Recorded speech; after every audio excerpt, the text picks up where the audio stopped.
সেদিন এক বন্ধু আমায় বলল, তুই ভোটে দাঁড়াচ্ছিস না কেন? আমি বললাম, কেন? ভোটে কেন দাঁড়াবো? বলল, না, তোর মধ্যে যা গুণ আছে তুই ভোটে কিন্তু দাঁড়াতে পারিস।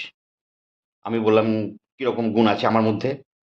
ও বলল, দেখ, তুই ভদ্র, সভ্য, শিক্ষিত, তুই বিপদে আপদে মানুষের পাশে দাঁড়াস, তোর কোনো লটাপটি নেই, তোর চরিত্র ভালো, তোর টাকার লোভ নেই, আর মানুষ তোকে ভালোবাসে।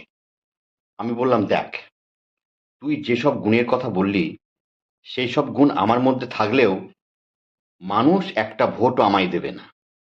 কারণ যুগ পাল্টেছে, সময় পাল্টেছে, আর তার সাথে সাথে জনগণও পাল্টেছে।